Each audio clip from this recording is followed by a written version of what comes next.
Hi, everyone. I'm Rejoice on Umatta Consultant Podcast. If today's your first time on our show, please make sure you subscribe to all of our social media platforms, especially Spotify. Today, we have the special privilege of speaking with Keith.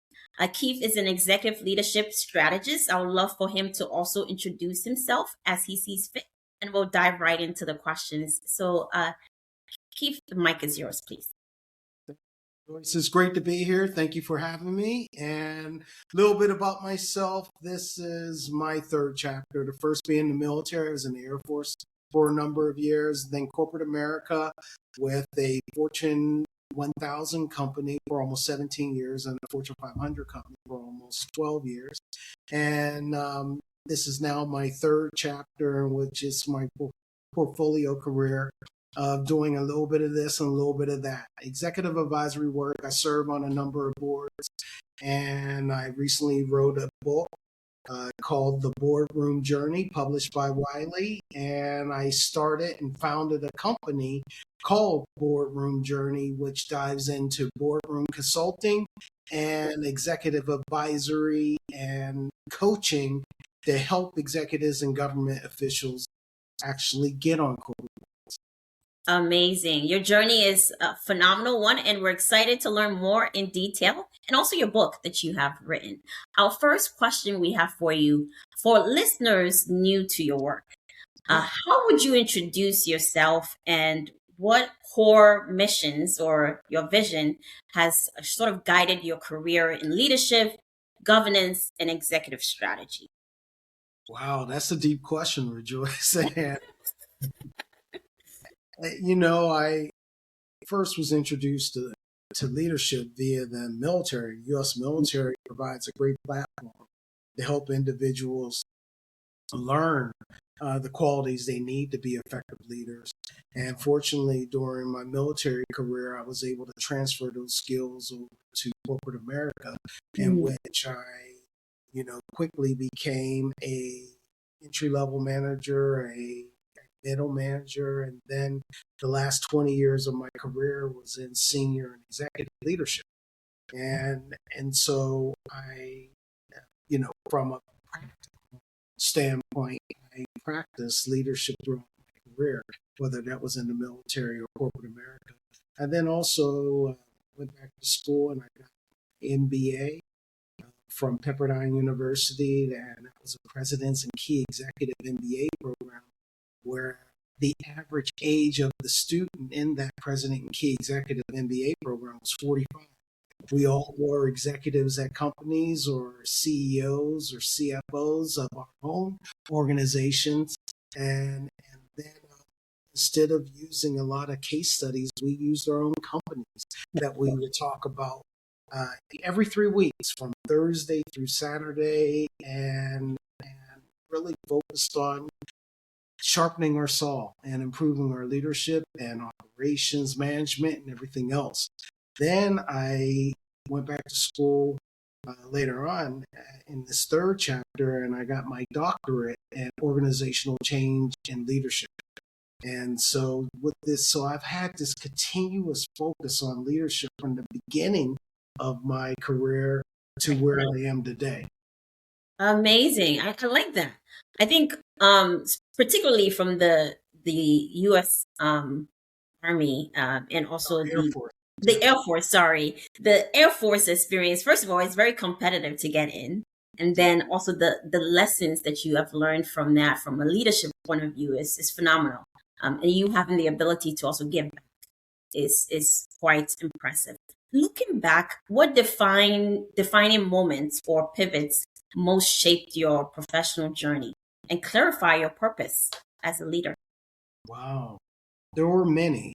But if I really think more specifically about this third chapter around this portfolio career, when I decided to go back to school at the University of Southern California to get my doctorate, I knew, with the focus being on organizational change and leadership, that I would double down on leadership. But at this particular point, I knew that there was this gap Yes. in the marketplace. And I specifically wanted to focus my career on governance. And there was what I found was there was a gap in the type of people that were getting on corporate boards. Wow. And I began to discover with some of my research, for my doctorate, that there was a lack of women and people of color on corporate boards. And I really wanted to peel that back as to why there was that gap. And I found that there wasn't what many thought was malicious behavior that was keeping women and people of color from being appointed on boards. And it just came down to a similarity theory. There were a lot of men on corporate boards, Yes. and when they would seek another person to join the board, they would look at their social networks. Yes. And the social networks just so happen to have more men from their ilk, and that's why some of the reasons as to why there weren't many other people that looked different from them on corporate boards. And so I knew I wanted to focus on that problem. And throughout my career, I was this turnaround specialist that will lift the hood up and really look and try to figure out what was causing whatever problem they were having. Was it a people problem, process problem? And in doing so, I was able to make the necessary tweaks and lead an organization to make the necessary tweaks to move that problem child into the right direction. And I was able to transfer those skills over to this wicked problem called corporate board diversity, corporate board refreshment.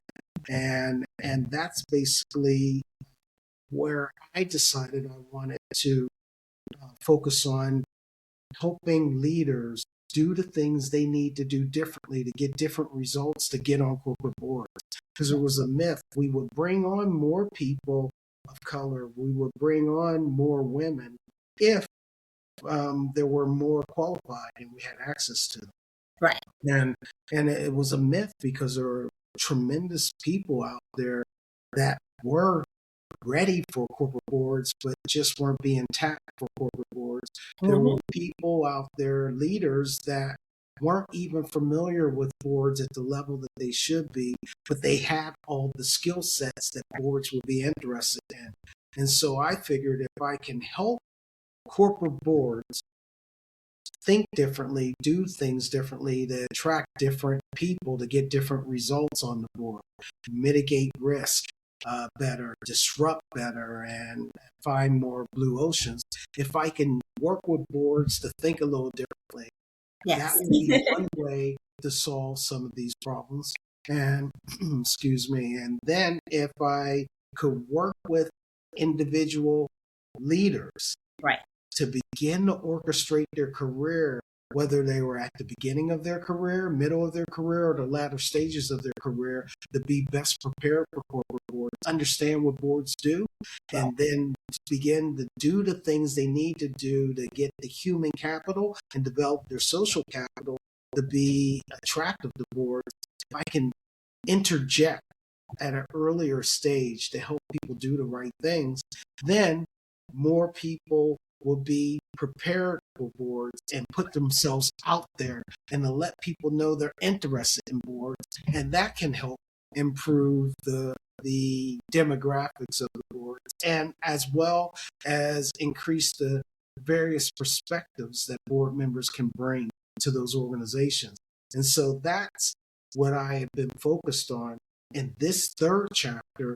And it's been such a fascinating journey. I can imagine. I think it's an awesome journey to be on, because when you talk about the diversification of the board, it always stems from your network. People, that's how people recruit other folks on boards, if we're being completely honest. So if you don't have a network of people who are already on boards, you already have a disadvantage. So I love that you're focusing on that type of work. When you hear the phrase earn a seat at the table, what does it truly mean in today's boardroom? And how does that differ from most executive assumes? You know, in the past, many board members got on boards because they were tapped, because of the relationships they have with other board members or executives, and whether they belong to the same golf club or Yeah. country club and different things like that. And so the way that seats were earned before was by being an outstanding CEO or outstanding chief financial officer and known to others via your social memberships. And that's how they were earned before. Today, there is a little bit more of a science behind it, and board seats are being earned by what I would like to say, sharpening your saw in your 5 capital areas. And I talk a lot about that in the book, The Boardroom Journey. And when you begin to hear about boards and what boards are looking for, they tend to focus on 2 capitals: human capital that I've already mentioned, which is your education, your actual expertise from your career. That's your like I said, education and expertise. That's often your human capital. Social capital is really looking at your network, the people you know, the connections you could make for a board. And so sharpening your saw and building a strong and effective resume or CV is part of your human capital. And associating with the right people is part of your social capital. But then there's your cultural capital, really understanding what makes you you, and really reflecting and going back throughout the years to understand, you know, what was your earlier years like when you were growing up, and who were your mentors back then, and people that you admired and why. And when you ran across obstacles when you were a very young child or a young adolescent, teenager, or a young college student, what type of obstacles did you run into? How did you overcome those obstacles and objections and different things like that? And how to use that experience in your executive career as well as in your board journey is something that people who got on boards were able to tap into to overcome some of the obstacles that you're going to run into in their boardroom journey. So that's the cultural capital. And then there's director capital. What are boards seeking today? Exactly. Boards are seeking people with AI experience, people with security experience, people with just technology experience, supply chain experience, human capital or talent management experience, more so than just general management or general leadership like a CEO, or general finance experience or just P&L experience. They are reaching out into other functional areas. And so to really understand what boards are seeking and the type of boards you would like to be on, and then develop that capital, that director's capital. That's the 4th one. And then the 5th capital is more around your commitment capital. It's hard to get on board. So many executives think that just because I was an extraordinary executive, I want to be an extraordinary board member, and I just need to tell them how great I am, and they're going to work. And that doesn't work either. And so the ability to be able to understand what it takes to get on the board, how you need to show up, which is different than the way you would show up, when you are seeking another C-suite position, how to show up and interview for a board, and what type of things do you need to do during that lengthy boardroom journey, in which the NACD, National Association of Corporate Directors, state that the average boardroom journey to get on your first board is about 5 years. Well, that takes a lot of commitment throughout, and to be able to understand what you need to do and the little things you need to do to actually get on the board is the commitment side of things. And so when you take all 5 capitals and you begin to hone your skills and dot your I's and cross your T's in all those 5 areas, it's not until you really intentionally do those things that it's not until you do those things um, before you actually get on a corporate board. Hopefully that makes sense. Absolutely, it makes sense. I think it's a strategic approach, right? So you're targeting a specific board, number one, and also you have to target the needs of the board. So you have to customize yourself into that way. So I And think it's it's not so much a specific board, it's the type of board that mm, you don't really say, like, you can be an accountant and say, I want to go work for XYZ firm. And then you do the things to end up getting an accounting job at that firm. right. Work that way necessarily before. Say, okay, I want to serve on Xerox's board.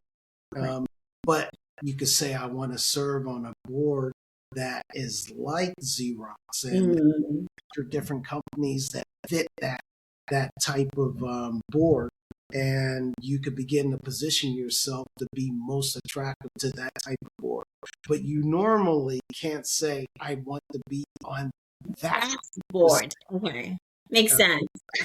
Sort of limiting your efforts, right? Into grabbing a broader lens of other boards. Makes sense.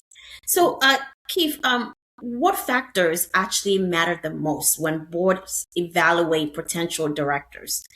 How do competency, trust, relationships, and timing really play out?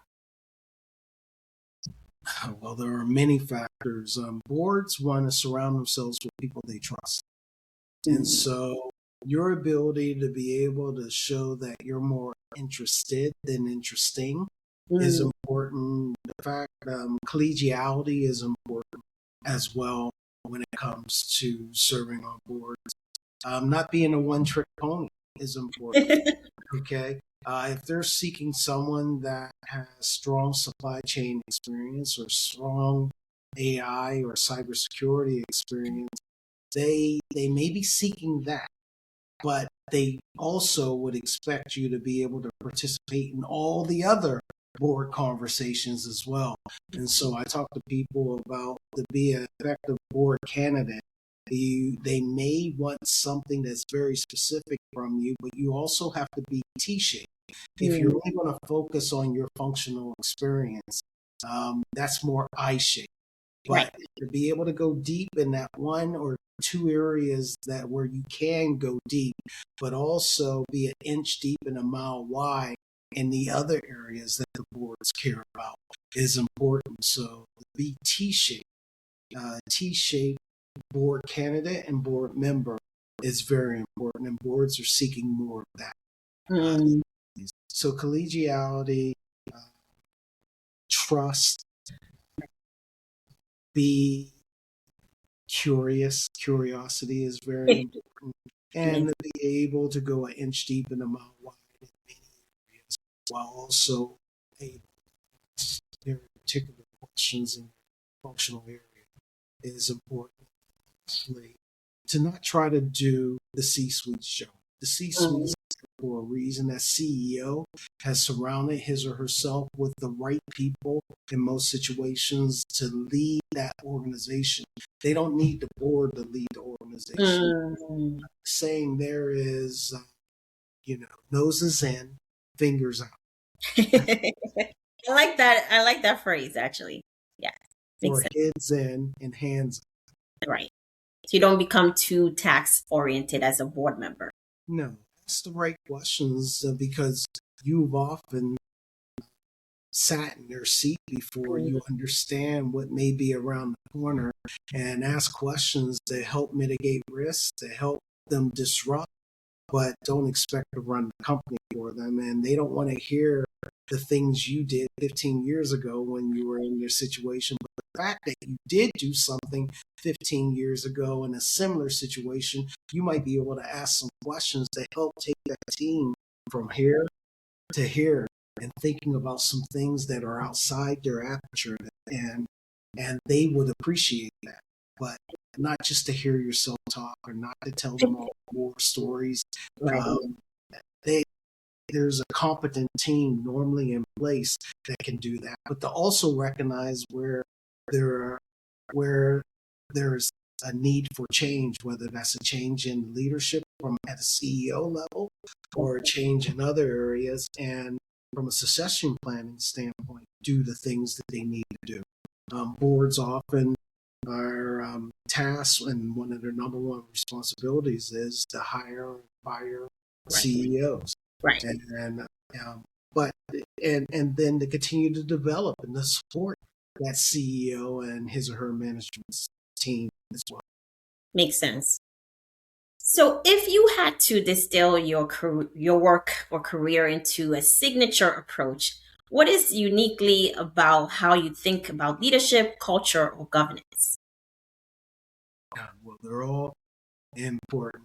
From a leadership standpoint, like I said before, it comes down to caring about the people that report to you, understanding the vision, mission, and values of the organization, but mostly with the people that report to you, understand their personal motivations, understand their business objectives and professional objectives, and do all the things you possibly can as a leader to help them accomplish their personal goals and their professional goals.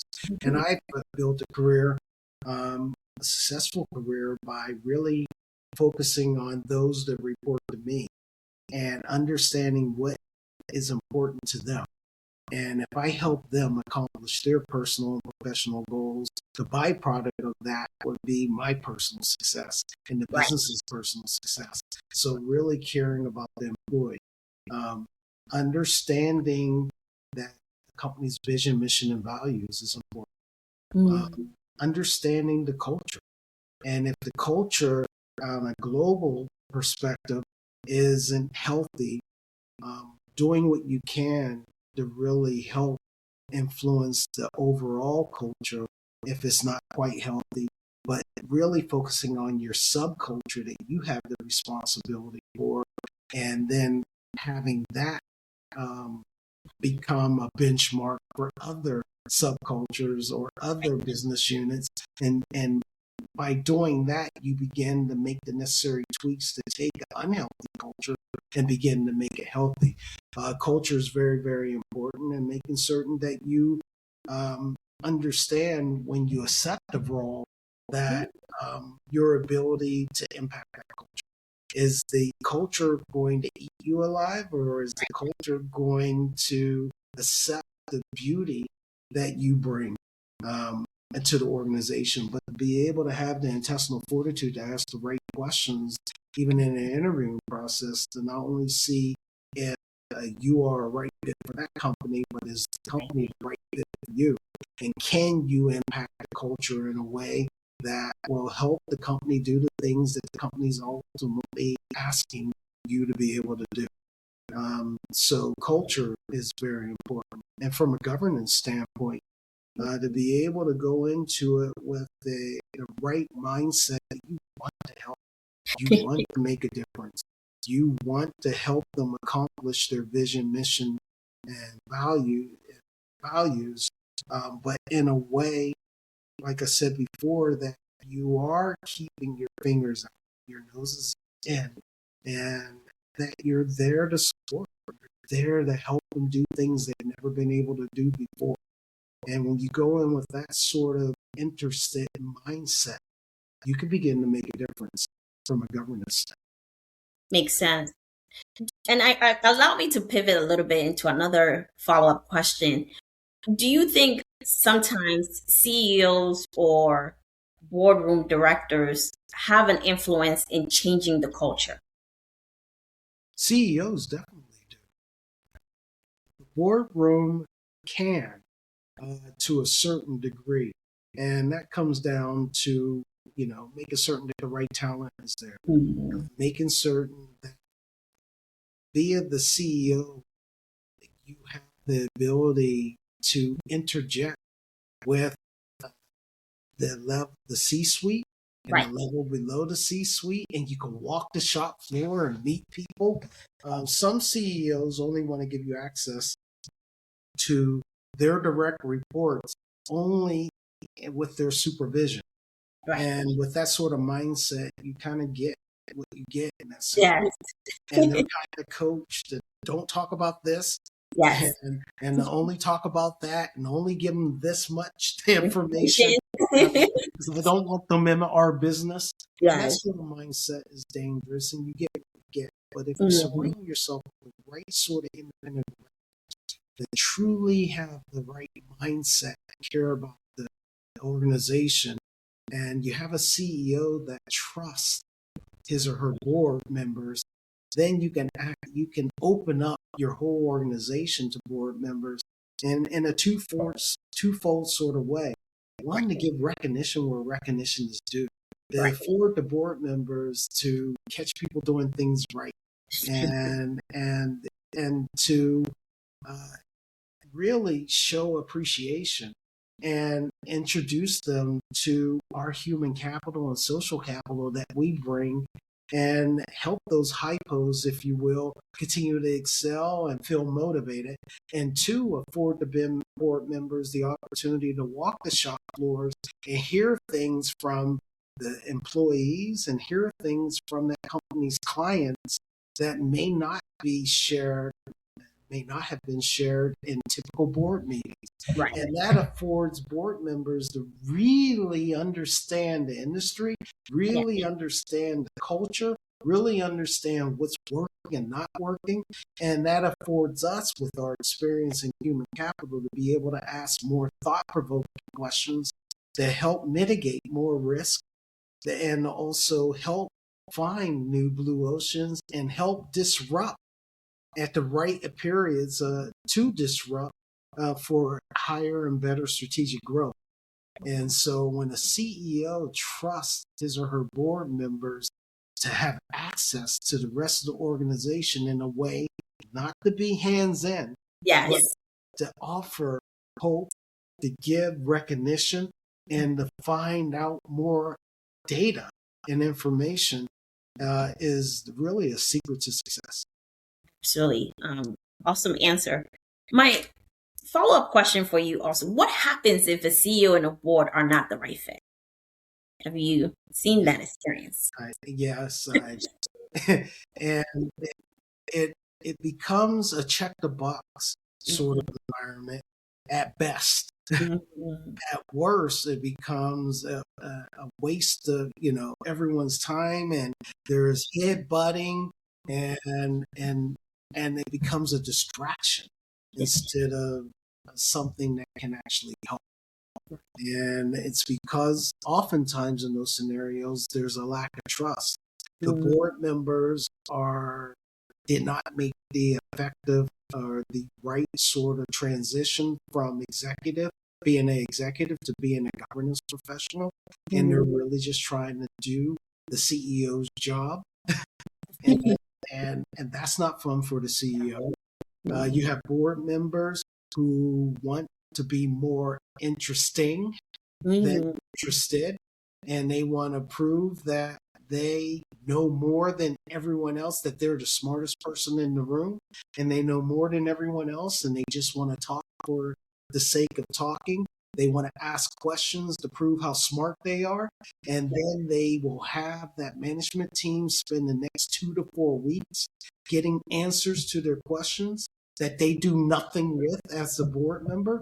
That creates a very, very bad environment, because now the management team doesn't ever want to talk to a board member again, because they're just asking questions. They prove how smart they are.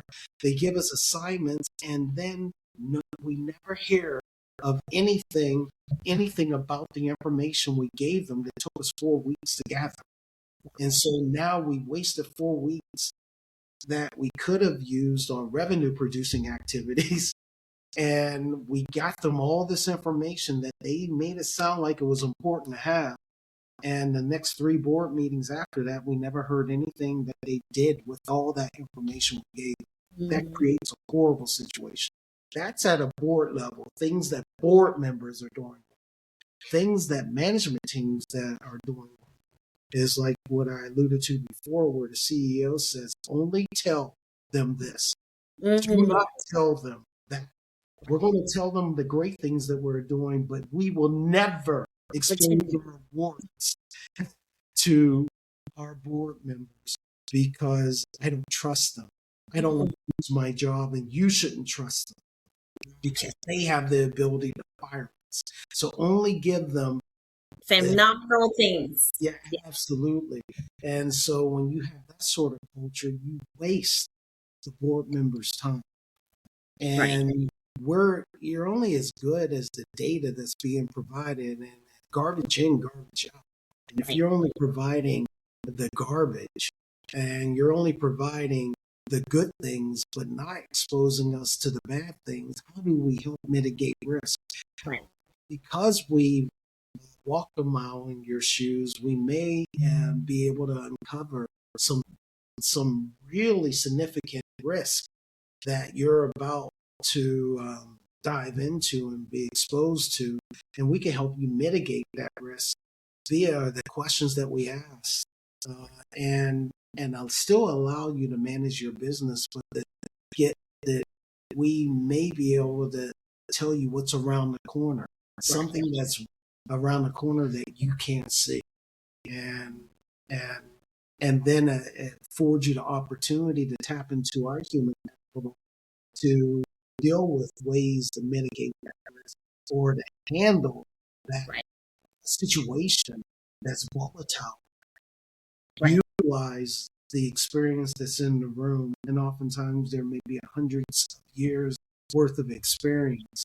And even if it's something that's germane and very, very new to today, just that the transferable experience that we bring to the table with the united heads in the room, we may be able to handle that situation even better collectively together. And when management teams don't take advantage of that collective experience, as well as network that we bring to the table, that's missing out on a good opportunity. And there are too many management teams that don't trust the board. And so I see problems on both ends. And when the problem exists on sometimes it's either or, when it's both, that's just horrible. Yes, it is. And there are things that a good board chair and a great CEO can do to begin to surround themselves with the right personnel, management team, and on the board via refreshment in both areas that can turn things around. I think it's unfortunate that sometimes fear, insecurity, lack of trust, and sometimes it could be just knowledge, right? Lack of knowledge prevents boards and also a CEO for working effectively together because they're on the same team. Yes. So if you have a team and you're not in alignment, there's fear, there's trust, insecurity. Essentially, you're playing against each other versus playing against your competitors, which is so sad in some regards. So I actually also want to ask you, what does true board readiness look like beyond resumes and credentialing, as you mentioned a little bit earlier? Yeah, board readiness starts, a lot of people think that, 2 months before you retire, you begin to think about boards, or unfortunately 6 months after you retire and you're now feeling like you lost your identity. Some people begin to think about boards at that point, and oftentimes that's too late. True board readiness happens when you're an entry-level manager, and you begin to think about, what does it take to be an effective board member, and what do I need to do throughout my career to begin to build and gain those experiences that boards would be most interested in. What type of people should I begin to surround myself with from a mentorship standpoint, from a sponsorship, from an allyship, early in my career, so that I can not only be seen, but known. And that people would think of me when they're sitting around the board table asking, who would be great to have build this upcoming board seat. You want to be someone that they think about. And there Right. are things that you should be doing throughout your career, whether that's serving on nonprofit boards, whether that's seeking a specific type of leadership position in a corporation. Right. You may be an effective doer, uh, Correct. but maybe not that manager.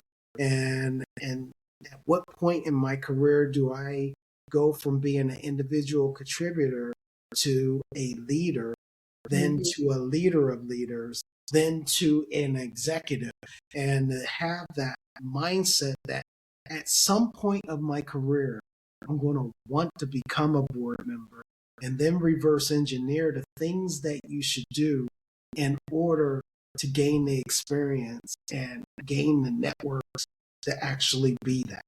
And so it's not something that you should think about 2 months prior to retirement, Mhm. 6 months post retirement. It's something that you should be thinking about in your 20s, 30s, 40s, 50s. And in my book, The Boardroom Journey, I created four fictional protagonists that I highlight at the end of every chapter as a case study so that you can take the things that you learned in the chapter and hear how 2 to 4 of those protagonists actually adopted those things and executed on those things at the end of the chapter. So you can take what was theory and put it into practice via these 4 individuals. And the 4 individuals in the book that I highlighted was a 25-year-old woman who is a brand new manager in a corporation, a 40-year-old who is a brand new senior manager in a corporation. She, is at that senior level of leading leaders. And then I have a 55-year-old executive who says she's going to retire in the next 3 to 5 years. And then a 62-year-old CEO of a second generation family business who has been serving as a CEO for the last 12 years and been an executive director on her own board, but never an independent director on someone else's board. All 4 women at 25, 40, 55, and 62 said at some point they're going to want to serve on a private company board or a public company board. Well, what should they be doing at 25, 40, 55, and 62 to be best prepared to serve on a board at the appropriate time? So I wanted to make certain that anyone and everyone can read this book and get a feel for, at this stage, what should I be doing? And by hearing at the end of every chapter how 2 to 4 of these women at these different levels and points of their career actually took what was taught in that chapter and executed it, is a great way for people to see themselves and say, me. That makes sense. I think that's phenomenal. And having that journey come to fruition is even more amazing when you achieve that. So, looking ahead, how do you see the role of boardrooms and leadership evolving? And what are the lasting impacts do you see or hope to make in the world of governance and executive leadership for you? The way they're evolving at this particular point is most boards were made up of CEOs and Right. CFOs. And the way that they have been evolving over the last 10 years plus is more people are coming in with different types of functional expertise. CHROs are getting on board. Yes. General counsel and chief legal officers are getting on board. Chief procurement officers are getting on board. Chief information and technology officers Yes. are getting on boards now. So they're able to tap in. And because they're able to tap into people with other type of functional expertise, Yes. you're able to bring on more women, more people Yes. of color, and because you'll find more of those individuals in those other type of roles. Right. So that's how they're evolving.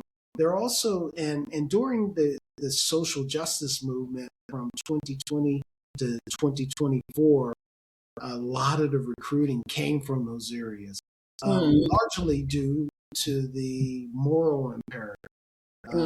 Organizations felt morally responsible to seek people that look different, than the type of people they already had in those executive roles and board roles. What got lost in 2024 during that period of time was there was so much focus on the moral imperative. There wasn't enough focus on the business imperative. Mm-hmm. So a lot of people were getting their feelings hurt because they were feeling like they could no longer get on boards. And you see this backlash of DEI efforts and a backlash of diversity efforts where people and even the executive order at the beginning of 2025 said we're moving from diversity and more towards meritocracy, which is, it really doesn't make sense because meritocracy has always been the foundation of diversity. In order for a diverse person to be qualified for that role, they tend to have was overqualified for the role because of the amount of education and expertise that they brought. They even be invited into the role. So meritocracy was always the foundation of diversity. But due to that executive order, it made it sound like the two, you either had diversity or you had meritocracy. But the two are combined. And where we're moving today is less around the moral imperative and more around the business imperative. And the business imperative of having diversity on boards is more around diverse perspectives. And the diverse perspectives, I write about in my book a term called optimal diversity. And optimal diversity is really the combination of demographic or observable diversity coupled with deliberate, intentional diversity of thought. Now, around DEI, the whole premise around that is if I bring in observable or demographic diversity, you're automatically going to get diversity of thought, which is pretty much true. But what optimal diversity is focused on is both. Bringing in the observable and diversity coupled with intentional diversity of thought. And that intentional diversity of thought includes everyone from any walk of life. There is no discrimination whatsoever. Anyone and everyone can reflect enough on themselves to be able to articulate what makes them different. What different perspectives they're able to bring to the table. And so when people move into optimal diversity, which is a combination of both, you are guaranteed to bring in diverse perspectives. And when you have diverse perspectives, an organization or business unit or a board can move from thinking this way, which often can be narrow focused and can incorporate group think, to really widening the way that you think about things because of all the diverse perspectives that you bring to the table. And that can open up many beautiful things because of the questions that you're now able to ask because of all the diverse perspectives that you have in the room. And you can move past group think in those scenarios. And I see boards doing more of that. But around the business imperative, because when you do that, you do mitigate more risk. You do find more ways to creatively disrupt yourself and grow your business and find that double-digit growth. And you do find more creative ways to seek blue oceans where you are exploring worlds that you've never even considered before due to your diverse perspectives that you have in the room. So that's where I see this going in the future. I think it's awesome, and it backs up what you said earlier with the different types of expertise coming into the room. If you have a talent question, something related to HR, you have the CHRO in the room. Definitely, their answer versus a CEO's answer is going to vary.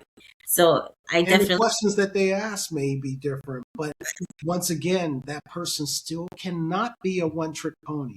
You can't be the person that you wait until they say something around talent and you're like, oh, okay. Yeah. So you need to be involved in the You're right. majority of the discussions, not just to hear yourself talk, but to have the business acumen to add. Exactly. Phenomenal. Thank you so much, Keith, for being here and also giving us wonderful insights into preparations and readiness to a boardroom and also talking about your book. Do you have any last minute words to share with our audience? If any of our folks are listening to you, would love to follow up with you and also follow up in getting a copy of your book, where should they go? I talk about in the book, I talk about there is never a right time to start your board journey and never a wrong time. And the bottom line here is your boardroom journey starts now. Yes. Regardless of wherever you are in your career, there are things that you could be doing Yes. to actually gain the experience and build a network. And so now's the right time. And because I focus on people at different levels of their career, you can learn, regardless of where you are today in your career, to begin to do things differently to get different results and to get to ultimately where you would like to be down the road. I couldn't spell board in my 50s, and fortunately I was able to craft a career that made me attractive to people. That was more an accident. I want people to be more intentional. Intentional. And so the boardroom journey can help you be more intentional regardless of where you are. You can find the book anywhere books are sold, whether that's Barnes and Noble, Amazon. You can also find the book by going to my webpage called Boardroom Journey. Boardroomjourney.com. You can learn more about me and my consulting services and coaching services. You can also learn more about me and hire me for various speaking events. You also can find out more about me via my LinkedIn page, which is under Dr. Keith D. Dorsey. And you can learn more about me that way. Phenomenal. Thank you so much. It's been a pleasure. Thank you, everybody, for listening, watching, wherever you are. Please stay tuned to our next episode and have a wonderful rest of your day. Thank you, Rejoice. Thank you.